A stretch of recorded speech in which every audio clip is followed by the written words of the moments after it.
जिसे 2005 में 1,72,000 अमेरिकी डॉलर और 2009 में 1,97,000 अमेरिकी डॉलर दिए गए। दिग्विजय ने केजरीवाल को भेजे गए पत्र के बाद शनिवार को उन्हें 27 सवालों की लंबी सूची भेजी। कांग्रेस नेता ने इसमें यह भी सवाल किया है कि केजरीवाल बीजेपी शासित राज्यों के भ्रष्टाचार के मुद्दों को क्यों नहीं उठाते।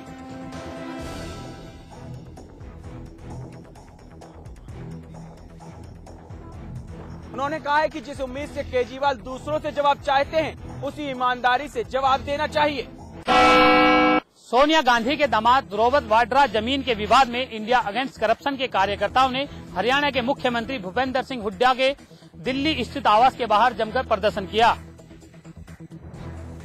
कार्यकर्ताओं का आरोप है कि सोनिया के दामाद रॉबर्ट वाड्रा को जिस तरह से जमीन दी गई है और उसमें हुड्डा की जो भूमिका है, उन पर तमाम मामलों पर कोई कार्रवाई नहीं हो रही है।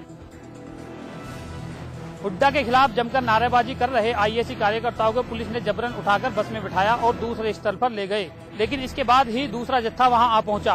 पुलिस ने इस बार हल्का बल प्रयोग किया, जिसमें एक युवक गंभीर रूप से घायल हो गया। बताया जा रहा है कि युवक के सिर और पैर में चोट लगी है। पुलिस ने घायल युवक को राम मनोहर लोहिया अस्पताल में भर्ती कराया है, जहाँ उसका इलाज चल रहा है।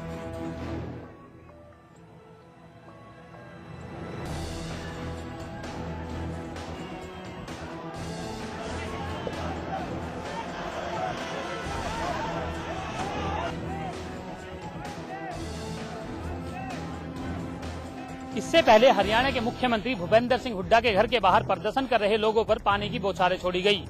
100 से 150 कार्यकर्ताओं को पानी की बौछार छोड़कर शांत कराया गया। केंद्रीय राज्य मंत्री हरीश रावत ने इंडिया अगेंस्ट करप्शन के अरविंद केजरीवाल के तमाम आरोपों को गलत करार दिया है। हरीश रावत ने कहा है कि सोनिया गांधी और राहुल गांधी सबसे ज्यादा जनता के बीच रहते हैं। हरीश रावत ने कहा कि कांग्रेस के नेताओं को जनता के बीच आकर बहस करने की चुनौती देना गलत है। आपको बता दें कि अरविंद केजरीवाल ने रॉबर्ट वाड्रा को लेकर लगाए गए तमाम आरोपों को बहस के लिए दिग्विजय सिंह के साथ ही सोनिया गांधी और राहुल गांधी को भी चुनौती दी है।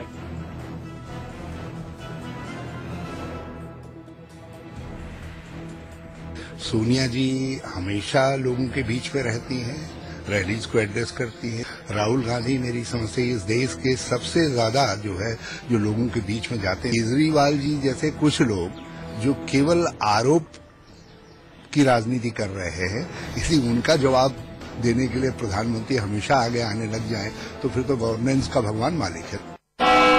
मुंबई से आई एनी कोहली ने अरविंद केजरीवाल की प्रेस कॉन्फ्रेंस में खासा बवाल कर दिया। एनी कोहली ने इंडिया अगेंस्ट करप्शन के कार्यकर्ताओं पर ही भ्रष्टाचार के आरोप लगाते हुए कहा कि अरविंद केजरीवाल का आंदोलन दिशाहीन हो चला है। गाजियाबाद के कौशाम्बी में प्रेस कॉन्फ्रेंस में पहुंची एनी कोहली व केजरीवाल समर्थकों के बीच धक्का मुक्की भी हुई। एनी ने आरोप लगाया कि केजरीवाल पहले केंद्र सरकार के खिलाफ भ्रष्टाचार की बात कहते थे, वह अब विपक्ष पर भी उल्टे सीधे आरोप लगा रहे हैं। ऐसे में क्या वह देश को अस्थिर कर खुद का राज कायम करना चाहते हैं? उन्होंने कहा कि केजरीवाल की टीम में मौजूद लोग खुद भ्रष्टाचार में लिप्त हैं। ऐसे में भ्रष्टाचार के खिलाफ लड़ाई की बात कह वह देश की जनता को गुमराह कर रहे हैं।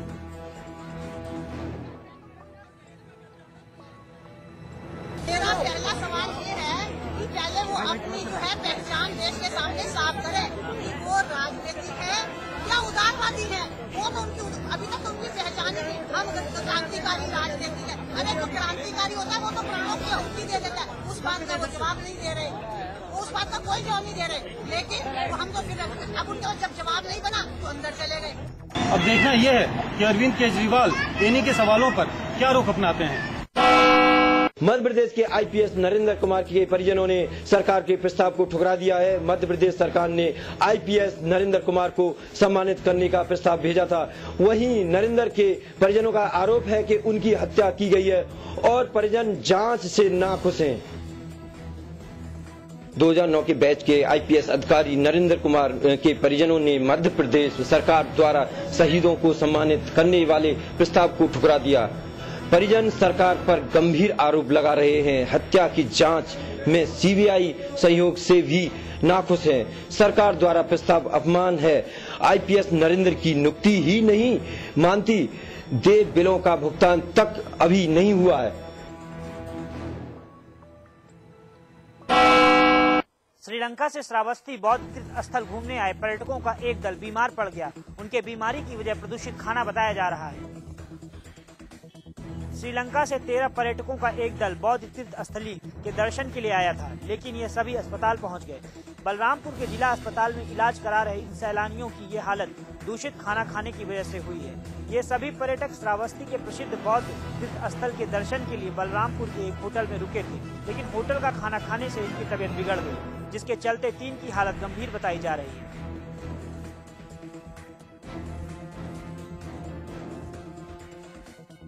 की लूज मोशन की दिक्कत थी, जो कि भर्ती हुए हैं। करीब 9 लोग अभी जो है छुट्टी कर दिए गए ठीक होने के बाद। अनडाइजेशन की प्रॉब्लम थी, आज उनकी दशा में सुधार होने पर जो है उनको फिलहाल सभी पर्यटकों का इलाज कराया जा रहा है। इसके साथ ये भी पता लगाया जा रहा है कि इन पर्यटकों ने ऐसा कौन सा खाना खाया जिसके चलते ये बीमार पड़ गए। वाराणसी में एक पति ने अपनी ही पत्नी को जलाकर मारने की कोशिश की, पर पत्नी ने किसी तरह अपनी जान बचाकर पत्नी वहां से भाग निकली।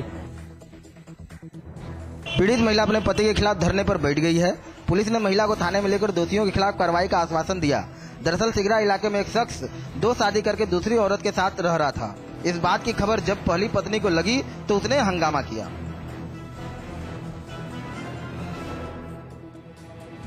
पत्नी के हंगामे के बाद पति ने पत्नी को बंधक बनाकर जला के मारने की कोशिश।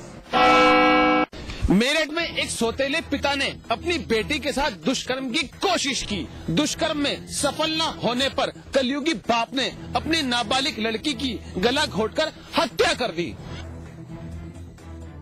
वारदात के बाद इलाके में सनसनी का माहौल है। वहीं आरोपी बाप हत्या के बाद से ही फरार है। दरअसल मेरठ के रहने वाले दिनेश और दमोह की रहने वाली रज्जो की शादी 4 साल पहले हुई थी। रज्जो की ये दूसरी शादी थी। रज्जो को पहले पति से 8 साल की बेटी ज्योति थी। शादी के बाद से रज्जो भी अपने पति के साथ A to Z कंपनी में ही काम करने लगी थी।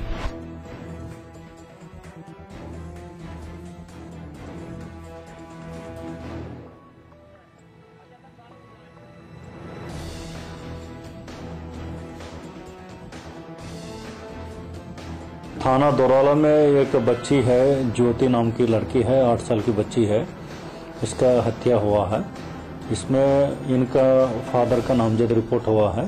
पति ने जो है इनके साथ बलात्कार करने के लिए प्रयास किया और उसी में हत्या किया है। देखा ऐसा तारा खोल के सु लड़की मारी मिली, सब सुधीस के दौड़ के गए, भाज के गए कि मेरी लड़की खत्म हो गई, दिनेश ने मारा रही।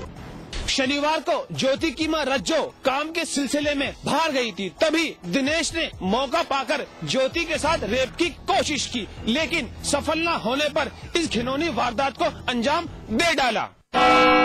मंत्री सचिन पायलट के फूफा को गोली मारने वाले 4 बदमाशों को पुलिस ने गिरफ्तार किया है। आपको बता दें, 16 अक्टूबर को सचिन पायलट के फूफा अशोक कसाना अपने घर में सो रहे थे, तभी कुछ बदमाश उनके घर में घुसे और उनको गोली मार दी थी। गोली लगने से वे गंभीर रूप से घायल हो गए थे। वहीं आज हापुड़ पुलिस ने 4 बदमाशों को गिरफ्तार किया है। वे उनके कब्जे से 2 तमंचे व एक गाड़ी बरामद की है और पुलिस उनसे पूछताछ कर रही है।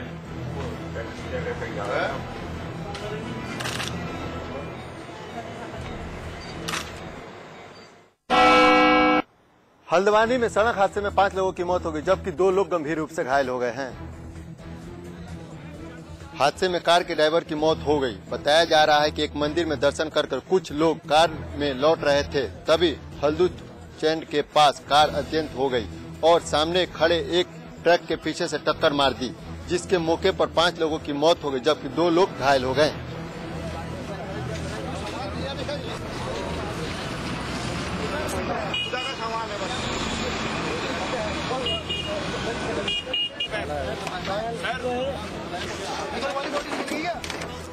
सभी घायलों को आनंद फानंद में अस्पताल में भर्ती कराया गया, जहां इनका इलाज जारी है।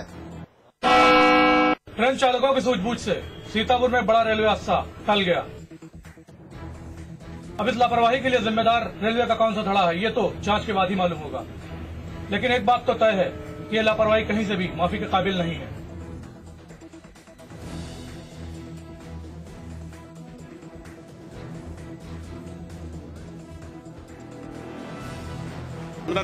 पलियाकड़ा साइड भाग जा रही थी। क्या हुआ? इसमें कोई पार्ट हो गई है या पार्ट कैसे हुई, इसकी जानकारी बाद में की जाएगी, क्या कि जांच हो रही है अभी। बोला से लखनऊ जा रहे थे, ये सीतापुर के पास एक हादसा हुआ जिसमें एकदम झीटा बहुत तेज लगा। हमने देखा कि गाड़ी रुक गई, वहाँ पर नीचे उतरा तो देखा कि ये जो बोगी थी पांचवी बोगी का ये जो जुड़ी होती है, ज्वाइंट होता है, वहाँ से। हमीरपुर में SKRM इंटर कॉलेज के अध्यापक के कारनामे ने अध्यापक के पेशे को ही दागदार कर दिया है।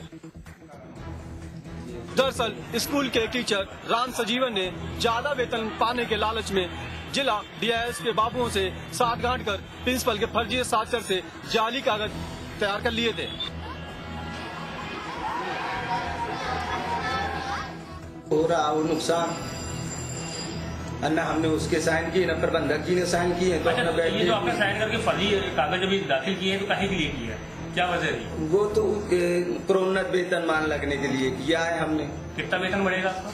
अरे जो कोई भी बढ़े तो अब उससे कितना बढ़ेगा? अब हमको ये इल्म थी नहीं कितना बढ़ेगा? विद्यालय के श्री राम सजीवन प्रजापति ने प्रधानाचार्य के हस्ताक्षर बना करके DIS कार्यालय हमीरपुर में अपने प्रोन्नत वेतनमान के लिए कागज दाखिल किए, जो कि अवैध है। जांच में इसकी इस जालसाजी का भंडा फूट गया है।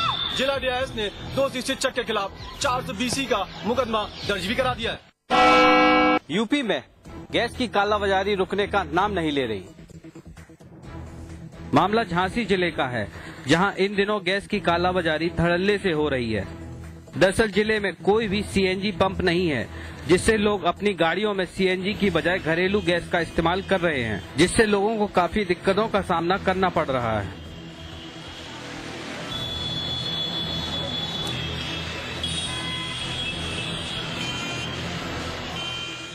इसके बारे में भी कंप्लेन आई थी, कप्तान साहब ने बीच में अभियान चलाने की भी बात की थी।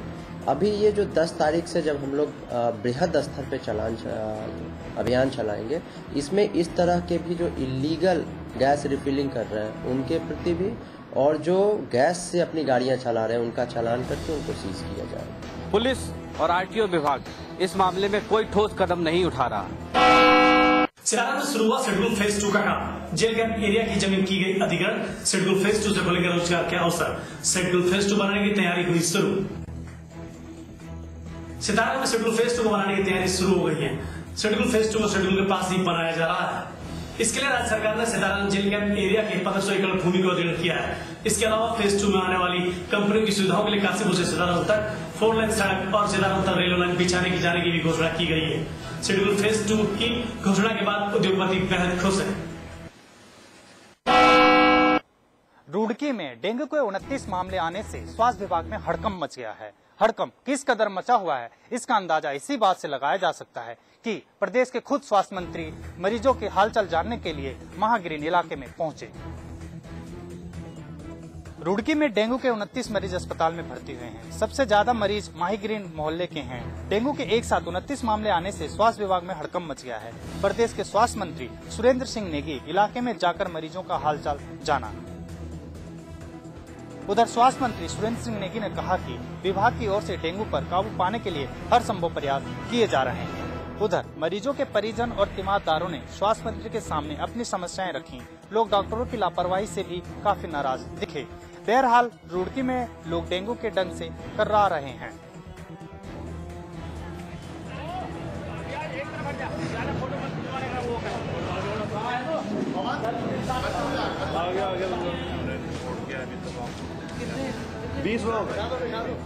उम्मीद है कि स्वास्थ्य मंत्री के दौरे से इलाके की तस्वीर बदलेगी और मरीजों की हालत भी सुधरेगी। देवरिया में नगरपालिका की लापरवाही के चलते सड़कों की हालत जर्जर है, लेकिन नगरपालिका इस ओर कोई ध्यान नहीं दे रही है। सड़क टूटी होने के चलते मुसाफिरों को काफी दिक्कतों का सामना करना पड़ रहा है। दरअसल 6 महीने पहले नगरपालिका ने हनुमानगढ़ी मंदिर से पुराने बस स्टैंड के जर्जर सड़कों को उखड़वा दिया था। सड़क उखड़वाने के बाद इस सड़क को बनाने का काम अभी तक शुरू नहीं किया गया।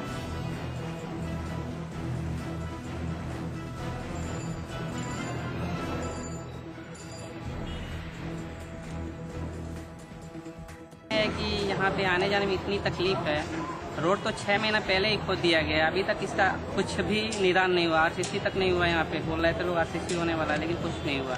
कई बार यहाँ शिकायत जा चुकी है मंदिर से, लेकिन कोई सुनता नहीं है कि रोड के विषय में कुछ करना है या नहीं। गाड़ी लेकर हमेशा आते जाते हैं माल ले जाने के लिए, और गिट्टी बराबर छिटक जाती है, किसी को लग जाता है या गाड़ी हम लोग का पंचर हो जाता है। हम लोग बहुत समस्या झेलते हैं इस सड़क से। हमेशा आने जाने का साधन लेकर आते जाते हैं, हम लोग परेशान रहते हैं हम लोग, जिससे राहगीरों को काफी दिक्कतों का सामना करना पड़ रहा है।